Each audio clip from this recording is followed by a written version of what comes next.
8장, 마이크 조금 울리지 않게 해주세요. 8장 53절로부터, 요한복음 8장 53절로부터 마지막 절까지 한 절씩 교독하겠습니다. 너는 이미 죽은 우리 조상 아브라함보다 크냐? 또 선지자들도 죽었거늘 너는 너를 누구라 하느냐?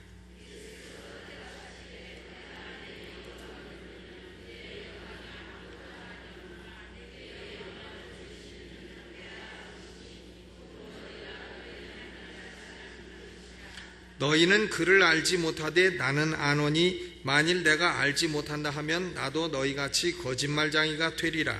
나는 그를 알고 또 그의 말씀을 지키노라.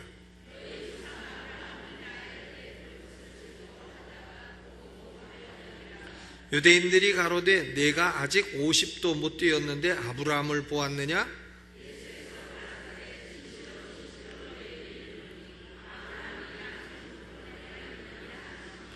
저희가 같이 읽죠. 저희가 돌을 들어 치려 하거늘 예수께서 숨어 성전에서 나가시니라.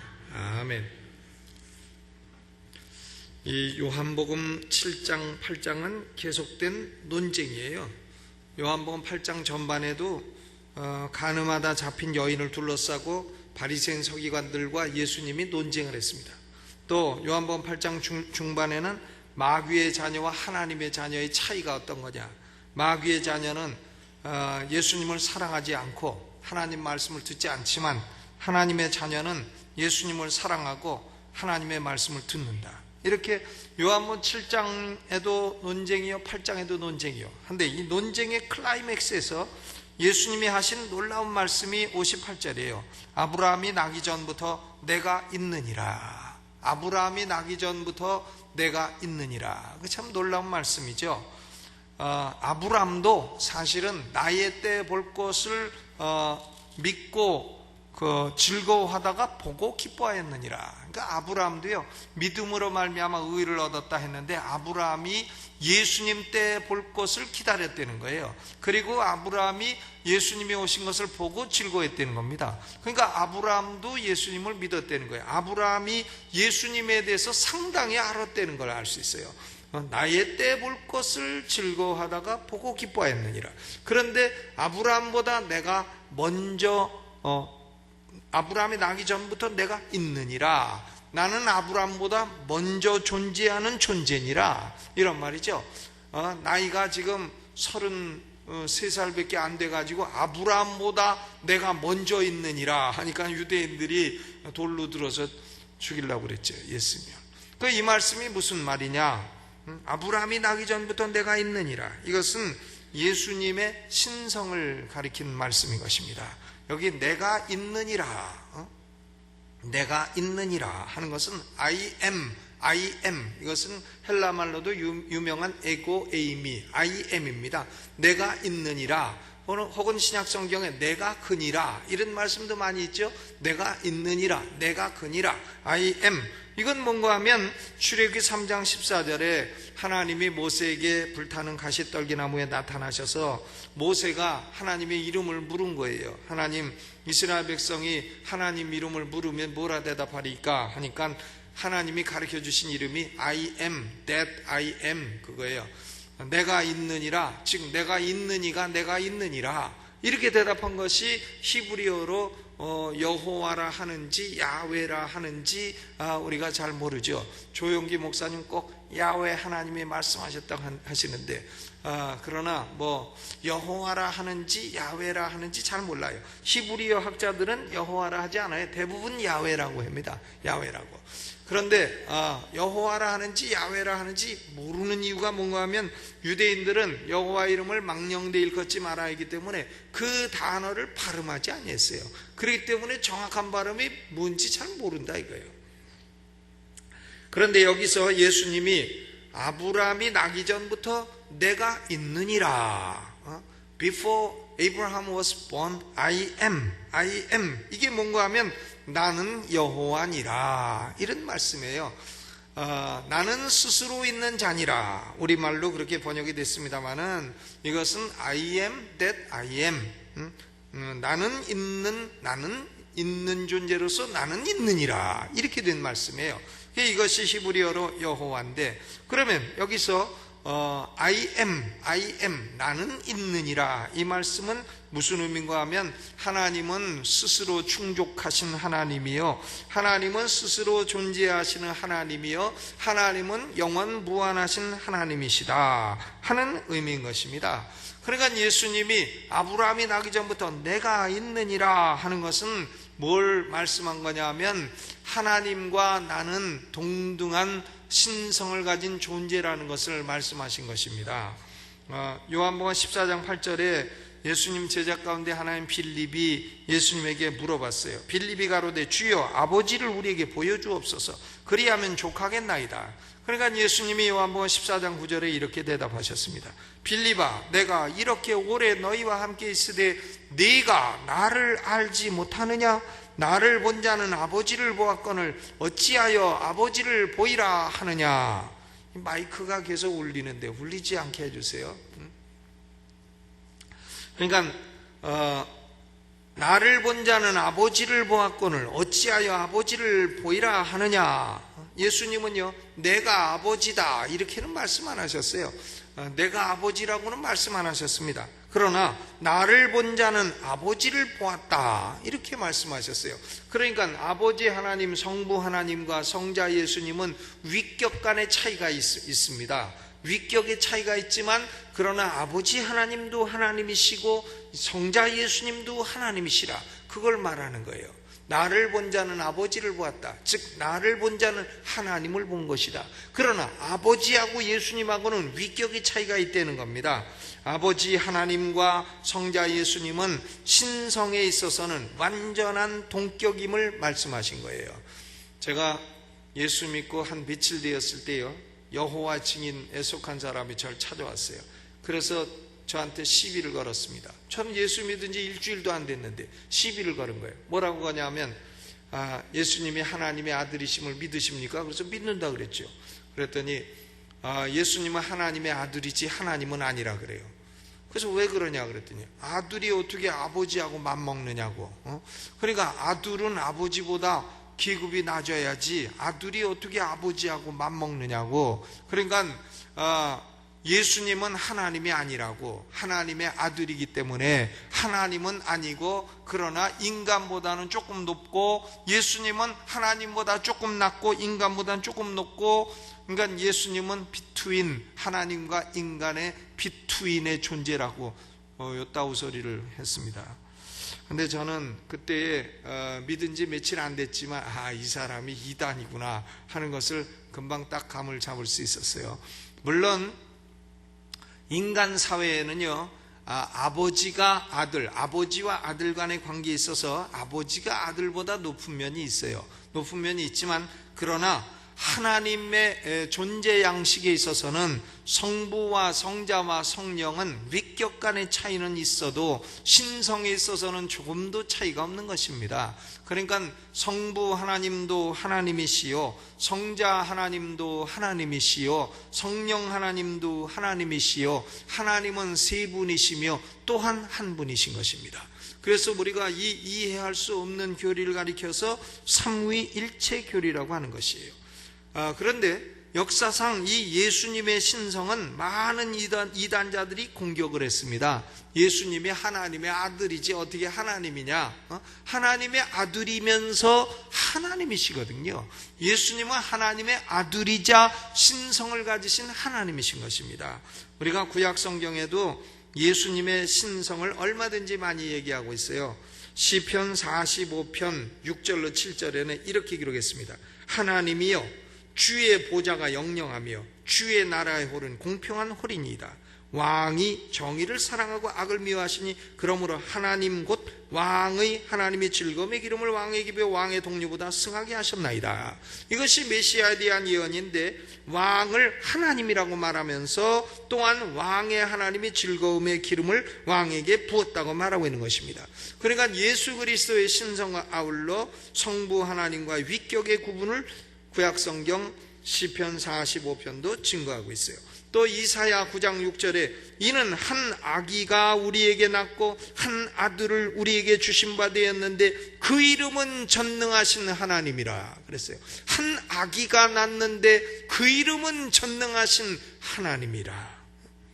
예레미야 23장 5절로 6절에도 나 여호와가 말하노라 보라 때가 이르리니 내가 다윗에게 한 의로운 가지를 일으킬 것이라. 그가 왕이 되어 지혜롭게 행사하며 세상에서 공평과 정의를 행할 것이며 그날에 유다는 구원을 얻겠고 이스라엘은 평안히 거할 것이며 그 이름은 여호와 우리의 의라 일컬음을 받으리라 그랬어요. 다윗에게 날 한 의로운 가지는 예수 그리스도예요. 근데 예수 그리스도의 이름이 뭐냐? 여호와는 우리의 의라. 여호와 찌드케누, 여호와 찌드케누, 여호와는 우리의 의시라. 하나님의 아들 다윗의 가지에서 나오실 하나님의 아들은 여호와시라. 이걸 증거하고 있는 것입니다. 미가서 5장 2절에도 비들레헴 에브라다야 너는 유다 족속 중에 작을지라도 이스라엘을 다스릴 자가 네게서 나올 것이라. 그의 근본은 상고의 태초에니라. 그러니까 베들레헴에서 태어날 자가 나올 것, 베들레헴에서 태어날 자는 근본이 상고의 태초에 있는 존재라. 신성을 말하는 것입니다. 여러분, 예수님이 오신 이후에도 신약성경은 예수님의 신성에 대한 무수한 증거를 갖고 있어요. 예수님이 이퀄 하나님이라고 하는 귀절이 많다 이거예요. 신약에도 로마서 9장 5절에 그리스도가 저희에게서 나셨으니 저는 만물 위에 계셔서 세세의 찬양을 받으실 하나님이시니라. 아멘. 아멘까지 있어요. 그리스도는 세세의 찬양을 받으실 하나님이시니라. 아멘. 그렇죠? 그리스도는 하나님이에요. 또 디도서 2장 13절에 복스러운 소망과 우리의 크신 하나님 구주 예수 그리스도의 영광이 나타나심을 기다리게 하셨으니 구주 예수 그리스도를 우리의 크신 하나님이라 이렇게 말하고 있어요. 골로새서 2장 9절에도 그 안에는 신성의 모든 충만이 육체로 거하시고 그랬습니다. 신성의 모든 충만이 육체로 거하신다. 그러니까 예수님은 우리 같은 육체를 가진 인간이지만 그 안에는 신성이 100% 거하고 있다는 거예요. 그러니까 100% 인간이며 아울러 100% 하나님이신 분이 예수 그리스도인 것입니다. 예수 그리스도는 참으로 신기한 분인 것이에요. 참 하나님이며 참 인간이 되신 분이라. 여러분, 그러므로요 예수님하고 인간하고 논쟁해가지고 인간이 절대 이길 수 없다는 걸 말하는 거예요. 뭐 바리새인 사두개인이 공부 좀 했다고 와서 예수님에게 뭐 논쟁으로 붙어보지만 그건 애시당초 게임이 안 되는 게임이다 이거예요. 나는 하나님이다. 너희가 내 지혜를 당할 수가 있겠느냐? 너희가 나하고 논쟁해서 될 수가 있겠느냐? 그것을 말씀하신 겁니다. 클라이맥스에 가서. 여기서 우리는 몇 가지 확고한 진리를 알 수 있습니다. 첫째로 기독교는 다른 종교와는 다르다 하는 걸 알 수 있어요. 기독교의 독특성을 알 수 있는 겁니다. 기독교는 단순히 유능한 선지자를 소개하는 게 아니에요. 또 머리 좋은 학자를 소개하는 게 아닙니다. 예를 들면 공자님, 맹자님. 저는 공자, 맹자 좋아해요. 공자, 맹자 좋아하고 공자님 말씀도 좋아하고. 그러나 공자가 또 알면 얼마나 알겠어요. 공자가 나만큼이나 공부했겠습니까? 공자가 헬라어를 알았겠어요? 영어를 알았겠어요? 그냥 중국말 자기 나라 말만 아는 거지. 공자의 말이 그 당시로는 탁월하고 그럴진 몰라도 지금 공자의 지식이 21세기에 사는 사람에게 무슨 큰 의미가 있느냐 이거예요. 공자가 21세기 지식인보다 많이 알겠느냐 이겁니다. 기독교는요 유능한 선지자를 소개하는 것도 아니고 선풍적인 개혁가를 소개하는 것도 아니고 위대한 종교인을 소개하는 것도 아닙니다. 기독교는 뭐냐? 인간으로 오신 하나님을 소개하는 거예요. 하나님이 인간이 되신 그분을 믿고 그분을 통해서 구원받으라고 하는 메시지를 증거하는 것입니다. 그러므로 다른 종교가 기독교와 맞먹을 수 없는 거예요. 다른 종교하고 기독교와는 다른 겁니다. 기독교와 다른 종교를 같은 차원에서 놓고 연구할 수 없는 거예요. 학문 가운데는 비교 종교학이라는 게 있어요. 비교할 수 없는 겁니다. 기독교하고 다른 종교하고 비교되지 아니합니다. 현대 철학자들은 종교란 뭐냐? 종교란 인간이 신을 찾아가는 것이다, 이렇게 말을 해요. 인간이 신을 찾아가요? 신은 어디 계신가? 예전에 소련의 비행사가 달나라에 가봐도 신은 안 계시더라, 유명한 말을 했는데, 아니 하나님이 거기 계시다가 수성으로 잠깐 놀러 가셨는지 어떻게 알아요? 그래서 수성으로 또 쫓아갔다. 그래도 거기 안 계시더라. 아니 수성에서 놀다가 다시 달나라로 오셨는지 알게 뭐예요? 그러니까 여기 우주여행 좀 했다고 해서 하나님 안 계시다, 이런 말을 하는 것은 아주 말도 안 되는, 아주 무지한 말인 것입니다.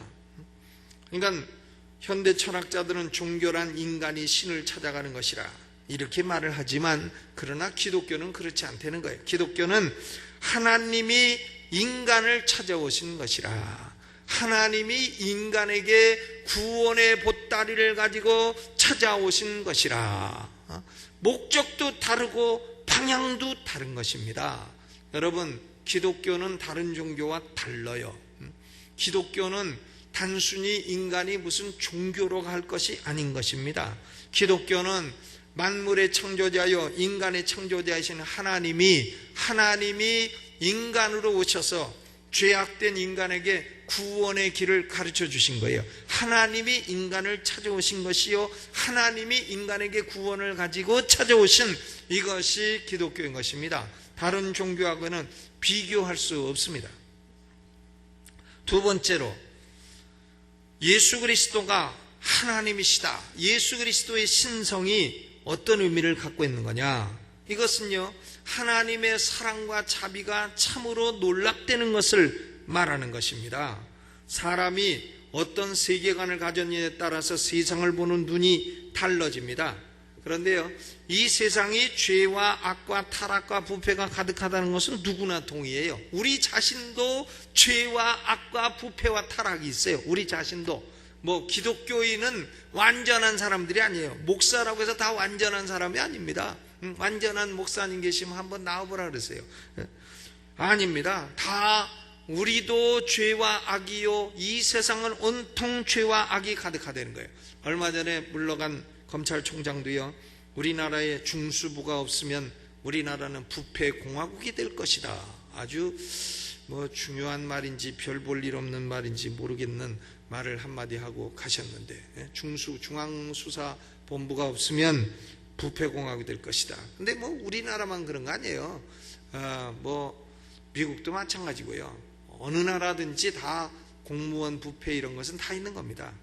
그러니까 우리가 그 선교를 나가도, 예를 들면 후진국에 갈 때는요, 그냥 짐을 통과시켜 주질 않아요. 그냥 칼로 다 찢어봐요. 그런데 그냥 한 20불 주면 한 개도 안 찢습니다. 그러니까 어떤 사람은 나는 목사라서 이거 안 한다 하고서는 짐을 다 찢기고, 그러니까 승질 나가지고 한마디 했어요. 이거 왜 찢고 그러느냐고. 그러니까 추방시켜 버렸어요. 그래서 들어가지도 못했습니다. 그러니까 그런 부패공화국은 할 수 없어요. 하는 수가 없습니다. 하도 부패가지고. 그런데 그런 부패가 한 나라만 있느냐? 그렇지 않습니다. 세계 모든 곳에 다 있어요. 인간 세계가 이처럼 죄와 악이 가득합니다. 그런데 현대인들은요, 이것을 어떻게 보느냐 하면 인간이 진화가 덜 돼서 그렇다고 합니다. 진화되는 과정이기 때문에 앞으로 더 진화되면 더 좋은 존재가 될 것이라고 말을 해요. 아직 진화가 덜 됐다는 거예요. 꼬리 떨어질 게 더 있는가, 아니면 털 빠질 게 더 있는가 모르겠는데, 진화가 덜 돼서 진화되는 과정이 있기 때문에 죄와 악이 있는 거다, 이렇게 설명을 한단 말이죠. 진화론. 그러나 성경은 인간이 하나님을 배반하고 반역하고 하나님과 분리되었기 때문이라고 말씀을 합니다. 원래 인간은 하나님의 형상으로 지음을 받아서 행복과 기쁨이 있는 에덴 동산에 살도록 돼 있어요. 그리고 하나님과 완전한 교제 가운데 살았습니다. 에덴 동산은 기쁨의 동산이라는 의미예요. 기쁘고 사망도 없고 하나님께 반역하지 않는 한 죽지도 않고 영생하며 사는 존재였습니다. 그런데 인간은 사단의 유혹을 받았고 하나님을 반역함으로 죄가 들어오고 사망이 찾아왔으며 온갖 비극과 타락, 부패가 만연하게 되었습니다. 그러니까 한 사람으로 말미암아 죄가 세상에 들어왔고 죄로 말미암아 사망이 왔나니 이와 같이 모든 사람이 죄인이 되었고 모든 사람에게 사망이 이르렀느니라. 이렇게 기록하고 있는 것이 성경의 세계관인 것입니다. 하나님은 이렇게 타락한 인간을 구원하기 위해서 선지자도 무수히 많이 보내셨어요. 선지자. 또 기사와 이적도 무수히 많이 행하셨습니다. 그러나 거기서 그치지 아니하시고 하나님 자신이 하나님 삼위일체 하나님 가운데 제2위 하나님이신 예수 그리스도가 타락한 인간 세계로 인간의 몸을 입고 오신 것입니다. 그리고는 인간의 죄를 지고 하나님 아버지의 택하신 백성들의 죄를 대신 지시고 십자가에서 죽으셨습니다. 이것은 뭘 말하는 거냐 하면 하나님의 영원 무궁한 자비를 말하는 것입니다. 하나님이시며 하나님의 아들이신 예수 그리스도께서 죄악 세상에 오셨을 뿐만 아니라 당신이 지으신 인간들에게 온갖 학대를 받으셨습니다. 유대인들이 예수님을 얼마나 학대했어요. 요한복음 8장 48절에 보니까 유대인들이 대답하여 가로되 우리가 너를 사마리아 사람이라 또는 귀신이 들렸다 하는 말이 옳지 아니하냐. 예수님 보고야 사마리아인이라는 거예요. 사마리아인. 그러니까 유대인들은 사마리아인을 아주 무시했거든요. 그러니까 예수님을 그렇게 무시하는 거예요. 너는 사마리아인이다. 또 심지어는 너는 귀신이 들렸다. 귀신 들려서 내가 하나님이라고 말을 한다. 미친 사람 취급됐다는 겁니다. 이처럼 예수님은 모욕도 당하시고 학대도 당하시고 결국은 십자가에 못 박히기까지 우리의 죄값을 갚으시기 위하여 순환을 당하신 것입니다. 이것이 얼마나 큰 사랑이고 얼마나 위대한 자비입니까? 여러분, 나는 아브라함이 나기 전부터 내가 있느니라 하는 이 말씀은 바로 기독교의 독특성뿐만이 아니라 하나님의 사랑이 이처럼 크다는 것을 말해주는 것입니다. 하나님 자신이 죄악된 우리를 건지기 위해서 오셨다는 겁니다. 그런데 세 번째로요, 반대로 생각해 보면 예수 그리스도를 믿지 않는 자의 운명은 얼마나 불행한가, 이걸 알 수 있어요. 오늘 예수 그리스도를 거부하는 자는 곧 누구를 거부하는 거냐면 하나님을 거역하는 자인 것입니다. 사람들은요, 나는 천국 갈 거야 생각해요. 왜? 나는 내가 살면서 남한테 해를 하나도 끼친 적이 없다. 그러니까 난 천국 갈 거다. 하나님이 나를 계시다고 해도 지옥 보내실 이유가 없다. 이렇게 생각합니다. 그런데요, 그 사람이 만일 그리스도 예수를 거절한다고 한다면 그는 지옥에 가게 되는 거예요. 왜? 그는 하나님을 거절하는 것이기 때문에 그렇습니다. 그러므로 하나님 계신 천국에는 갈 수 없는 거예요. 하나님이 제시하신 구원의 길을 거절하기 때문에 그의 운명은 불행하고 비참하고 영원히 가련해지는 것입니다. 여러분, 이 땅에서 아무리 출세해도 소용없어요. 소용없습니다. 아무리 돈 많이 벌면 뭐하겠어요? 얼마나 먹겠다고요? 소용없어요. 헐떡헐떡 돈 벌려고 살지만 소용없습니다. 또 출세하려고 살지만 소용없어요. 그렇다고 출세하지 말라는 거 아니에요. 돈 벌지 말라는 것도 아니고요. 결국은 그것이 인간의 사망이라는 한계에 부딪히면 아무런 가치를 갖지 못한다는 얘기를 하는 것입니다. 중요한 것은 사람이 살면서, 죄악된 인간이 살면서 하나님이 인간으로 오셔서 구원의 길을 제시하신 이 복음을 거절한다면 그에게는 아무런 소망이 없다는 겁니다. 하나님을 거역하고 무슨 소망이 있겠어요? 예수님을 거역한 것은 하나님을 거역한 게 아니라면 소망이 있을 수 있어요. 그러나 예수님 자신이 하나님이시기 때문에 예수를 거역한 것은 곧 하나님을 거역한 것이다. 그것이 되는 거예요. 그러므로 그의 운명은 살아도 비참하고 죽으면 더 비참하고 죽어도 가련한 존재가 되는 것이다. 그런 얘기인 것입니다. 여러분, 믿음이 없는 사람은 불쌍한 존재가 되는 것입니다. 제가 뭐 일부러 막 불쌍히 여기는 게 아니에요. 진실로 불쌍한 사람이 되는 것이에요. 여러분 가운데는 단 한 분도 예수 그리스도를 거부하고 거절한 사람이 없으시기를 주의 이름으로 축원합니다. 그러나 반면에요, 우리 성도들에게는 얼마나 큰 위로가 되는 거예요. 우리는 죄인이죠. 저는 죄인입니다. 여러분 죄인 아니십니까? 전 죄인이에요. 그런데 우리는 내 죄를 누가 용서할 수 있을 건가? 뭐 우리 아버지가 네 죄를 용서한다 그래도 아유, 아버지도 저하고 비슷하시면서 우리 그럴 수밖에 없잖아요. 뭐 내 친구가 내가 널 용서한다 그래도 야 임마 너나 똑바로 잘하세요 이러고 말 거 아니겠어요? 같은 죄인끼리 뭐 누가 누구를 용서합니까? 그러니까요, 결국은 누가 죄인된 나를 용서할 수 있을 건가? 이 질문이 아주 중요한 질문인 것입니다. 같은 죄인은 다른 죄인을 용서해봐야 그건 농담밖에 안 되는 겁니다. 용서할 자격자가 못 되는 거예요. 오직 누구만이 우리를 용서할 수 있느냐? 하나님만이. 왜? 우리의 죄는 하나님을 향한 죄이기 때문에요. 하나님을 향한 죄이기 때문에 하나님만이 우리를 용서할 수 있는 거예요. 그런데 아브라함이 나기 전부터 내가 있느니라 말씀하신 예수님은 하나님이시기 때문에 우리의 죄를 용서하실 수 있는 자격자가 되는 줄로 믿습니다. 우리를 멸망해서 능히 건지시는 자격자가 되는 것이에요. 우리가 믿는 예수 그리스도는 여호와이십니다. 하나님이시에요. 영원하신 하나님이신 것입니다. 그러므로 우리 죄를 용서하시고 죄가 동에서 서가 먼 것 같이 던져버리시고 우리 죄를 다시는 기억도 아니하신다 그랬습니다. 여러분, 제가 새벽 예배 때 한번 얘기했습니다마는 마르틴 루터에게 어느 날 마귀가 찾아왔다는 겁니다. 루터가 지은 죄를 빽빽하게 기록을 해갖고 리스트를 막 두껍게 해갖고 찾아왔대요. 루터한테.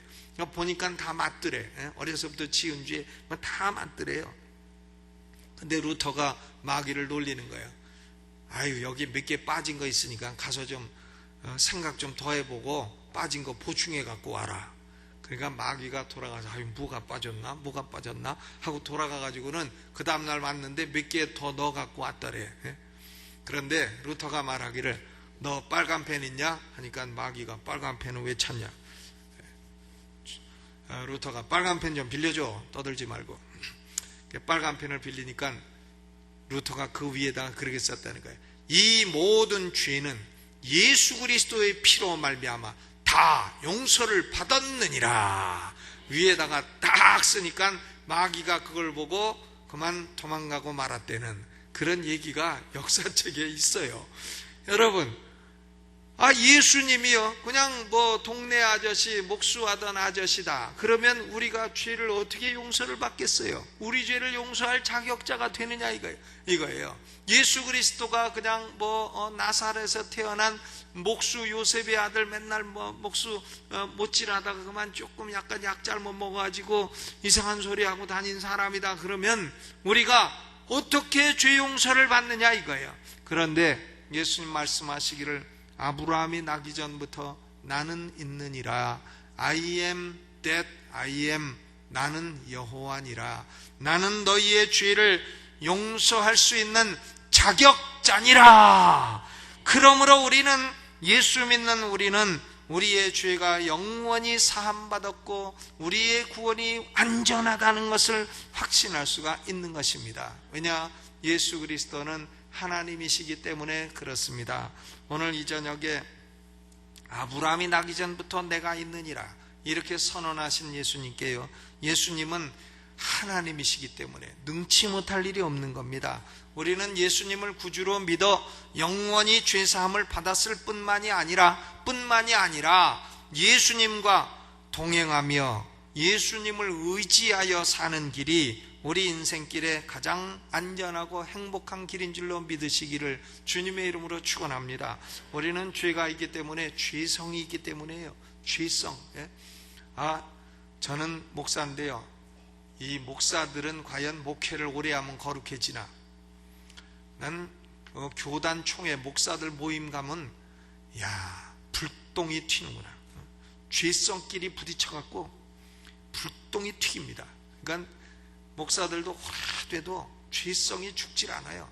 죽질 않고 남아가지고는 그냥 다투고 싸우고 그렇습니다. 그래서 목사들 모이면은 평신도는 안 오는 것이 영성에 유익하겠느니라 제가 그렇게 생각을 하게 됐어요. 그러니까요, 그 목사가 돼가지고 헌신하고 산다는 거 얼마나 어려운 일이에요. 그 사람들이 다 훌륭한 사람들이에요. 훌륭한 사람들임에도 불구하고, 그렇게 훌륭한 사람이 훌륭한 일을 오래 했음에도 불구하고 죄성이 그렇게 불똥 튀는데 그렇지 않은 사람들은 얼마나 더 하겠습니까? 그러니까 우리는 우리 속에 그렇게 죄가 있다는 걸 생각하고, 우리는 죄 때문에 때로 넘어지기도 하죠. 그러나 전능하신 하나님은 우리를 다시 일으켜 세우시고 우리의 구주 예수님은 전능하셔서 우리의 죄도 용서하시고 우리의 길을 딱 주목하시고 바른 길로 인도하시는 분이신 줄로 믿으시기를 주의 이름으로 축원합니다. 예수님은 전능하시기 때문에 우리가 기도하면 우리 기도를 들으시고 어떤 일이든지 능력에 부족함이 없이 응답해 주시는 줄로 믿고 의지하고 오늘도 부르짖어 기도하여 응답받게 되시기를 주님의 이름으로 축원합니다. 찬송 부르면서 준비하신